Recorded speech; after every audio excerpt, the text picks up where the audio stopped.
Student, welcome back to the class of mathematics. I am Asifa Jameel.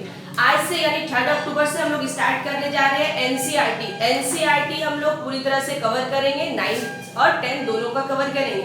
10th के लिए तो important है क्योंकि बोर्ड एग्जाम में 85% 10th एनसीईआरटी से ही क्वेश्चन देता है। क्लियर? अब वो नंबर चेंज होते हैं, मान लो cos 30 की जगह पे cos 60 यूज कर देता है सारा, लेकिन 85% से ऊपर वो एनसीईआरटी को टच करता है।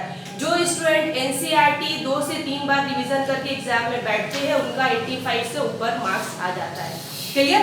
तो अक्टूबर, नवंबर, दिसंबर, जनवरी 4 महीने हम लोग 4 महीने में एनसीईआरटी हम लोग पूरी तरह से कवर करेंगे। और फेब में, अगर फेब में हम लोग वो पूरे एनसीईआरटी का यानी जो भी क्वेश्चन है, सैंपल पेपर का क्वेश्चन है वो रिवीजन करेंगे और प्लस एनसीईआरटी हम लोग रिवीजन करेंगे 1 महीने में। क्लियर? अगर फेब के लास्ट में एग्जाम अगर होता है 10th फेब के लास्ट में एग्जाम होता है तो 20-25 डेज में हम लोग रिवीजन कर लेंगे, इनफ है 20-25 डेज। क्लियर? एक सब्जेक्ट के लिए वो इनफ होता है। और अगर मार्च के फर्स्ट वीक में एग्जाम अगर होता है तो हम लोग 1 महीने का टाइम मिल जाता है। क्लियर? तो आज से हम स्टार्ट करें। जो स्टूडेंट लॉकडाउन की वजह से कहीं नहीं पढ़ पाए उनके लिए एनसीईआरटी, क्योंकि अब टाइम बचा नहीं है, 4 महीना एग्जाम टाइम बचा हुआ है एग्जाम का, 4 से 5 महीना बचा हुआ। 1 महीना तुम रिवीजन के लिए रखो और 4 महीने में हमको कंप्लीट करना होगा। क्लियर? तो आज से हम लोग स्टार्ट करेंगे, 4 महीने में पूरा एनसीईआरटी हम लोग निकाल लेंगे। रोज का लेक्चर रहेगा, 17 से 18 मिनट का ही लेक्चर रहेगा और रोज रात 9 बजे अपलोड हो जाएगा। और 9 बजे से 1 घंटा देख लो, 1 घंटा पढ़ लो। 9 से यानी 1 घंटा क्या, 17 से 18 मिनट तो रहेगा, आधा घंटा तुम देख लो और आधे घंटे में क्वेश्चन 1 घंटा क्वेश्चन सॉल्व करो तो 10:30 तक क्वेश्चन सॉल्व हो जाएगा। और रोज रहेगा ये तुम्हारा जैन तक। और फेब में हम लोग रिवीजन करेंगे। क्लियर? तो स्टार्ट करेंगे, हम लोग पूरा चैप्टर कंप्लीट करेंगे, एनसीईआरटी का पूरा चैप्टर हम लोग कंप्लीट करेंगे। 1-2 टॉपिक जो स्किप किया है बोर्ड में वो स्किप कर देंगे और हम लोग आगे बढ़ते हैं। क्लियर? तो आज से स्टार्ट कर रहे हैं 3 अक्टूबर से। तो आज हम लोग स्टार्ट करेंगे एनसीईआरटी का second chapter, that is polynomials.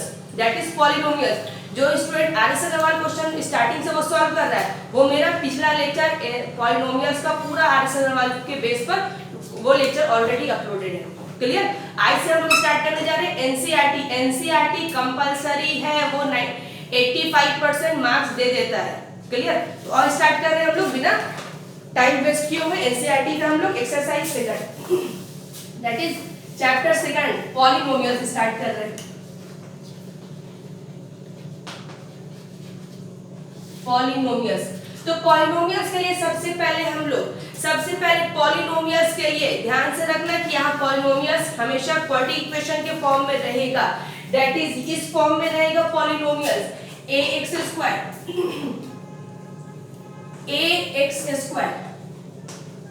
Plus bx plus c is equal to 0। ये हम लोग क्लास 8 से हम लोग क्वेश्चन सॉल्व करते आ रहे हैं। इसको हम लोग क्या कर रहे थे, स्प्लिट कर रहे थे। स्प्लिट करके हम लोग दो, क्लास 8 में सिर्फ हम लोग स्प्लिट कर रहे थे, क्लास 9 में हम लोग 2 रूट निकाल रहे थे, जिसको यहाँ पर रूट की जगह पर जीरोस यूज करेगा, यानी यहाँ से हम लोग 2 जीरोस फाइंड आउट करेंगे। एक जीरोस का नाम हो जाता है अल्फा, दूसरा जीरोस का नाम क्या हो जाएगा, बीटा। तो यहाँ से 2, क्योंकि हाईएस्ट पावर कितना है, 2 है, तो कितना रूट फाइंड आउट होगा, 2 रूट फाइंड आउट होगा। तो एक रूट को हम लोग क्या बोलते हैं, अल्फा बोलेंगे, दूसरे रूट को क्या बोलेंगे, बीटा बोलेंगे। क्लियर? तो यहाँ से हम लोग 2 रूट फाइंड करेंगे, एक का नाम तुम्हारा क्या हो जाएगा, अल्फा, और दूसरे का नाम रूट्स बोलो या तुम इसको जीरोस बोलो, दोनों यूज कर सकता है। जीरो, एक जीरोस को क्या बोलेंगे, अल्फा, दूसरे जीरोस को क्या बोलेंगे हम लोग, बीटा। तो अल्फा बीटा यहाँ से हम लोग निकाल सकते हैं ना। अगर क्वाड्रेटिक इक्वेशन दिया हुआ है तुम मिडिल टर्म स्प्लिट कर करके 2 रूट निकाल सकते हो, दैट इज x का 2 वैल्यू निकलेगा, 2 वैल्यू निकले, एक यानी एक अल्फा निकला, दूसरा बीटा निकला। अब क्वेश्चन में यहाँ पर देखना 10 में क्या रहेगा। अब 10 में तुम्हारा रूट दिया हुआ रहेगा, अगर यहाँ से इसको स्प्लिट कर करके 2 root that is alpha beta find out कर सकते हैं, तो अल्फा बीटा यानी जीरोस दिया हुआ है तो उससे हम लोग क्वाड्रेटिक इक्वेशन भी निकाल सकते हैं। क्लियर? तो अगर तुम्हारा 2 रूट दिया हुआ है यानी अल्फा और बीटा दिया हुआ है तो सम ऑफ रूट क्या होता है, दैट इज हम शॉर्ट में लिख रहे हैं, ठीक है ना, सम ऑफ रूट शॉर्ट में लिख रहे हैं। सम ऑफ रूट यानी alpha plus beta is equal to -b/a। ये तुम्हारा स्टैंडर्ड फॉर्म है, ये तुम्हारा स्टैंडर्ड फॉर्म है। इस फॉर्म के लिए sum of root -b/a, product of root alpha into beta क्या होता है, c/a। क्लियर? एक तुम्हारा क्वाड्रेटिक इक्वेशन इस स्टैंडर्ड फॉर्म में रहेंगे। और अगर क्वाड्रेटिक इक्वेशन दिया हुआ है तो sum of root minus B by A होता है और प्रोडक्ट ऑफ रूट होता है सी बाई ए। क्लियर? इतना ही हम लोगों को क्वाड्रेटिक इक्वेशन में पढ़ना है। अब हम लोग सिंपल इंटर कर जाते हैं क्वेश्चन में। ये माइनस बी बाई ए ये तुम्हारा प्लस में है, अगर यहाँ पर -2 होगा तो ये माइनस और ये माइनस माइनस माइनस प्लस हो जाएगा। क्लियर? इस फॉर्म में होगा तब माइनस लेंगे, अगर यहाँ पर माइनस है तो ये माइनस माइनस क्या हो जाएगा, प्लस हो जाएगा। तो p हमेशा x के साथ लगा हुआ रहता है, a हमेशा x स्क्वायर के साथ लगा हुआ होता है और c तुम्हारा कांस्टेंट टर्म होता है। क्लियर? अब यहाँ से डायरेक्टली हम लोग एंटर करते हैं एनसीईआरटी एक्सरसाइज 2.1। Exercise 2.1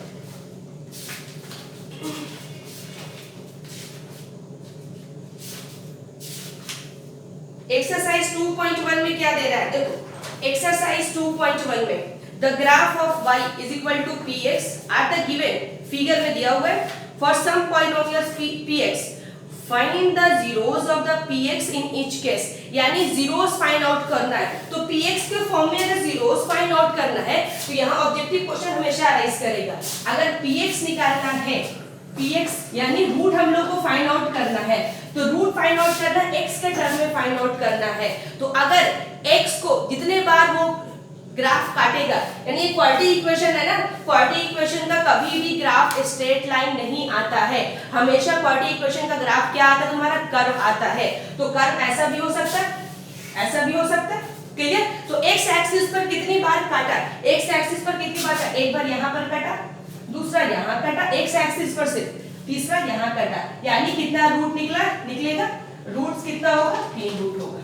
clear? अगर y एक्सिस पर नहीं देख रहे हम, सिर्फ x एक्सिस पर, x एक्सिस पर जितने बार काटेगा या टच करेगा वो उतना रूट फाइंड आउट हो जाएगा। क्लियर? तो यहाँ पर तुम्हारा एक्सरसाइज 2.1 में फर्स्ट में क्वेश्चन यही है और फर्स्ट के फर्स्ट में देखना क्या है क्वेश्चन। फर्स्ट के फर्स्ट में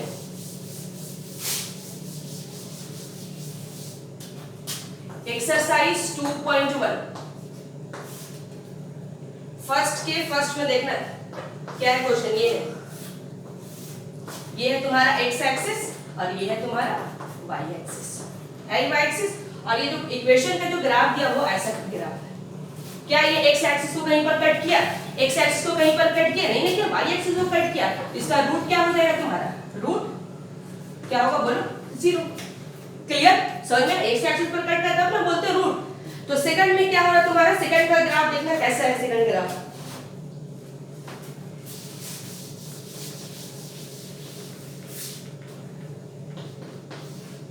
सेकंड है तुम्हारा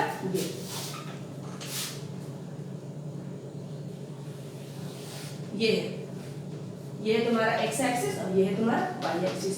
तो x एक्सिस कितनी जगह पर काटा, x एक्सिस को बोलो कितनी जगह पर काटा, सिर्फ एक जगह पर काटा ना, सिर्फ एक जगह पर काटा, तो रूट कितना निकला, बोलो रूट कितना हो जाएगा, 1 रूट हो जाएगा, यानी जीरोस कितना निकलेगा, 1 0। क्लियर? एक और क्वेश्चन देख लो, क्वेश्चन नंबर ये बता दे, क्वेश्चन नंबर 3 देखो, इसी क्वेश्चन नंबर 3 देखो। 3 में तुम्हारा क्या है, ऐसा है, ये ग्राफ ऐसा है, ऐसा है ये है y एक्सिस और ये है तुम्हारा x एक्सिस। क्लियर? तो बताओ कितने जगह पर कट किया, कितने जगह पर कट किया, तो देखो कितने जगह पर कट किया, x एक्सिस पर देखना है 1 2 3, तो रूट कितना हो जाएगा, 3 रूट हो जाएगा, यानी जीरोस कितना निकलेगा, 3। क्लियर? एक क्वेश्चन नंबर 6 देख लो, क्वेश्चन नंबर इसी का 6 देखो, 6 का ग्राफ कुछ इस तरह से है, ग्राफ तुम्हारा कुछ ऐसा है ग्राफ।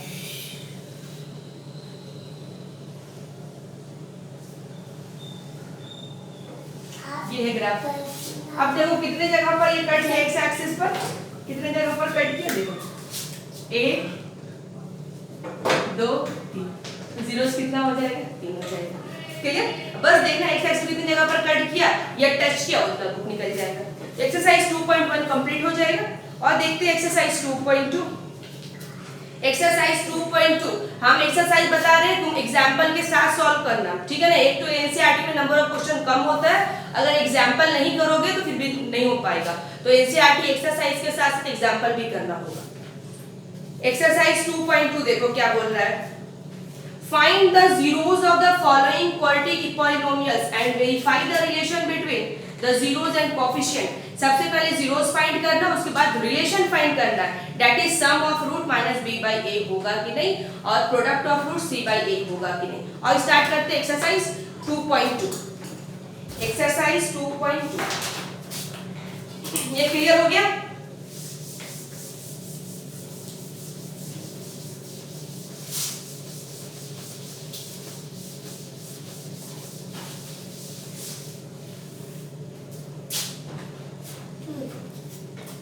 एक्सरसाइज 2.2 का हम पहला क्वेश्चन ले लेते हैं। 2.2 का पहला फर्स्ट क्वेश्चन उठा रहे हैं, x square minus 2x minus 8। सबसे पहले बोल रहा फाइंड द जीरोस, सबसे पहले जीरोस फाइंड आउट करना है। जीरोस फाइंड आउट करने के लिए क्या करो, सिंपल स्प्लिट कर दो।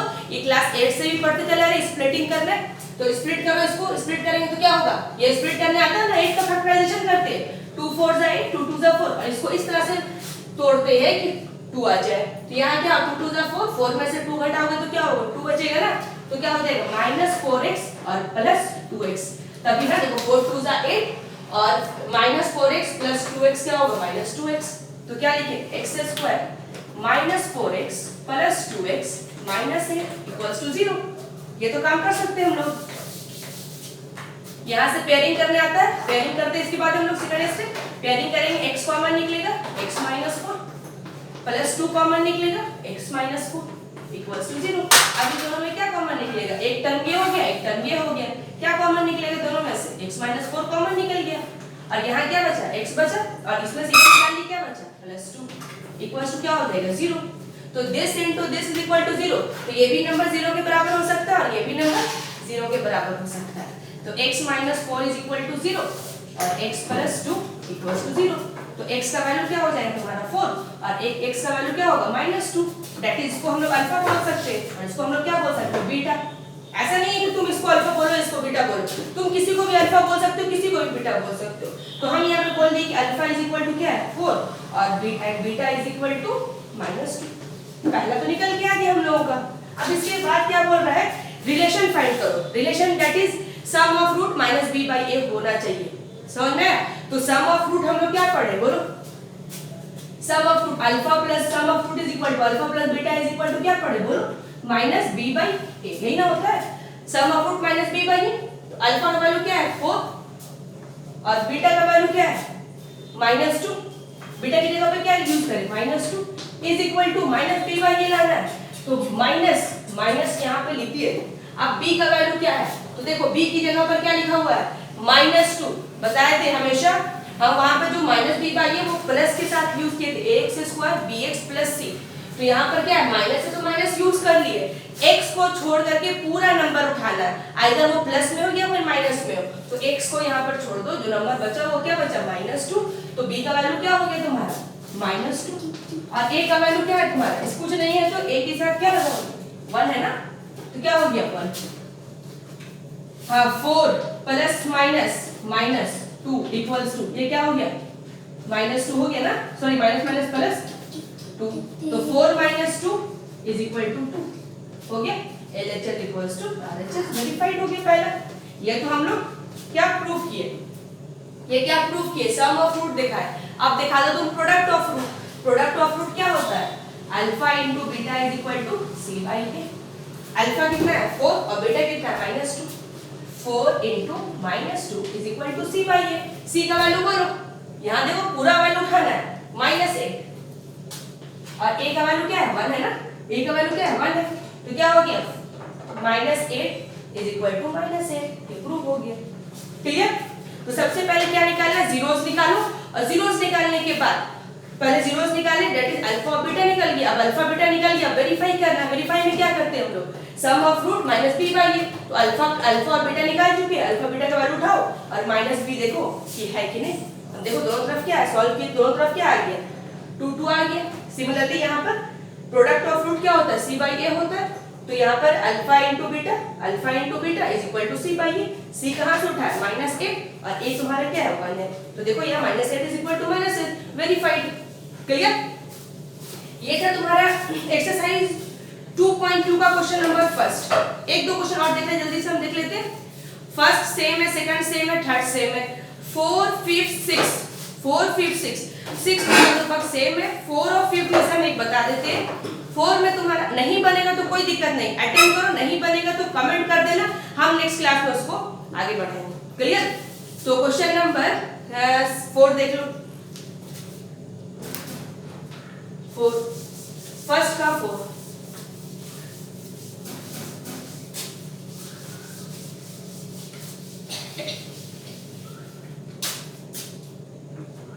फर्स्ट का 4u² plus 8u 4u² plus 8u।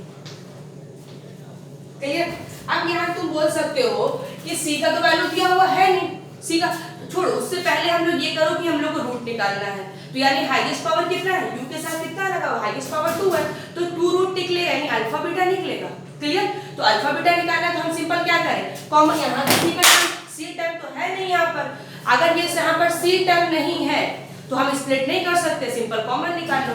Common निकालेंगे तो देखो क्या हो जाएगा, यहाँ तुम्हारा क्या कॉमन निकलेगा, 4u कॉमन निकलेगा, क्या बचेगा u plus 2 is equal to क्या होगा 0। तो दिस इनटू दिस, ये दोनों 0 है, तो एक बार 4u को 0 के बराबर करेंगे और एक बार u प्लस 2 को 0 के बराबर। ये समझ आया? देखो 2 इंटू 3 अगर 0 के बराबर है, तुम ये नहीं बोल सकते हो कि 2 0 के बराबर हो सकता है 3, दोनों की प्रोबेबिलिटी, कोई एक नंबर अगर 0 हो गया पूरे नंबर को 0 कर देता है। तो हमको नहीं पता है कि ये 2 0 होगा कि 3 0 होगा, हमको दोनों की प्रोबेबिलिटी है ना कि 2 भी 0 होगा तो पूरे नंबर को 0 कर देगा, यानी किसी भी नंबर में 0 से मल्टीप्लाई करते हैं तो क्या होता है 0 हो जाता है। तो या तो 2 भी 0 हो सकता है, 3 भी 0 हो सकता है। तो same this into this is equal to 0, तो हमको नहीं पता है कि ये सिर्फ 0 और हमको ये नहीं पता है कि ये 0, दोनों का प्रोडक्ट 0 है, तो प्रोबेबिलिटी ये हो सकता है कि ये भी 0 के बराबर हो सकता है और ये भी 0 के बराबर हो सकता है। तो हम दोनों को 0 के बराबर करके देखें, तो यहाँ से तुम्हारे u का वैल्यू क्या निकला, u is equal to 0/4, that is u is equal to 0, और यहाँ से u का वैल्यू क्या निकला, u इज इक्वल टू -2। तुम इसको बोल दो अल्फा और इसको तुम बोल दो बीटा, तो बीटा इज इक्वल टू -2, निकल के आ गया अल्फा बीटा। अब हमको क्या निकालना है, वेरीफाई करना, तो वेरीफाई में क्या करेंगे, सम ऑफ रूट क्या होता है -b/a होता है ना, सम ऑफ रूट -b/a। बोलो अल्फा कितना है 0 प्लस बीटा कितना है -2 इक्वल्स टू माइनस b का वैल्यू कितना है, यहाँ पर c कुछ नहीं है तो तुम c को 0 लिख सकते हो, ठीक है, यानी कुछ नहीं है c का वैल्यू, कहीं ना कहीं c का वैल्यू 0 है। तो -b/a, b क्या हो गया x, हम हमेशा पता है कि b x के साथ लगा हुआ होगा, और x कहने का मतलब हाईएस्ट पावर जहां पर 1 होगा वहां पर b होगा, हाईएस्ट पावर जहां पर 2 होगा वहां पर a होगा, और हाईएस्ट पावर जहां पर 0 होगा दैट इज कांस्टेंट टर्म होगा, उसको हम लोग c बोलते हैं। तो यहाँ पर u के साथ क्या लगा, b क्या हो गया 8 हो गया, और a तुम्हारा क्या हो गया 4, तो क्या हो गया -8/4। तो यहाँ से क्या हो गया -2 इज इक्वल टू -2, ये प्रूव हो गया, यहाँ प्रूव हो गया ना -2, यानी LHS इक्वल्स टू RHS दिखा दिए। अब प्रोडक्ट ऑफ रूट देखो क्या होता है c/a, अल्फा क्या है 0 और बीटा क्या है -2, c क्या है तुम्हारा, c का वैल्यू 0 और a तुम्हारा क्या है 4, तो ये क्या हो गया, किसी भी नंबर 0 से मल्टीप्लाई करेंगे तो क्या होगा 0 इज इक्वल टू 0, ये प्रूव हो गया, LHS equals to RHS। Clear? तो ये तुम्हारा क्वेश्चन नंबर 2.2 और क्वेश्चन नंबर फर्स्ट था। क्वेश्चन नंबर सेकंड देखो जल्दी से, ज्यादा वीडियो को हम आगे नहीं बढ़ाना चाहते, ज्यादा टाइम नहीं लेना चाहते हैं, ज्यादा से ज्यादा 20 मिनट चाहिए, जल्दी से देख लो क्वेश्चन नंबर सेकंड 2.2 का। तो बोल रहा find the quadratic polynomials each with the given number and the sum and product of its zeros respectively, यानी सम दिया हुआ है, सम अल्फा प्लस बीटा दिया हुआ है और बीटा अल्फा इनटू बीटा दिया हुआ है। क्लियर? तो यहाँ पर अभी रहने दो, ठीक है, क्यों रहने दो अभी हम बता रहे हैं, क्योंकि ज्यादा हम वीडियो को टाइम नहीं लेना चाह रहे, जितना कम टाइम हो स्टूडेंट उतना देख लेगा। तो 20 मिनट के अंदर वीडियो को अगर छोड़ेंगे, ठीक है, रिकॉर्डिंग 20 मिनट के अंदर ही रहेगा। तो अभी हम क्वाड्रेटिक इक्वेशन से अल्फा बीटा का निकालना बता दिए, अब अल्फा बीटा से क्वाड्रेटिक इक्वेशन निकालने का फॉर्मूला नहीं बताया, वो फॉर्मूला होता है, क्या होता है वो अभी हम नेक्स्ट लेक्चर में बताएंगे। क्लियर? ठीक है, एक दिन में या तो एक लेक्चर डालते हैं या 2 डाल दे, ठीक है। तो एक और हम जल्दी से बता देते आज के लिए, अभी के लिए इतना। अगर ये देख कंप्लीट कर लोगे फिर नेक्स्ट देख लोगे, यानी अगर अल्फा बीटा दिया हुआ है तो क्वाड्रेटिक इक्वेशन कैसे निकल के आएगा। क्लियर? ठीक है, चलो।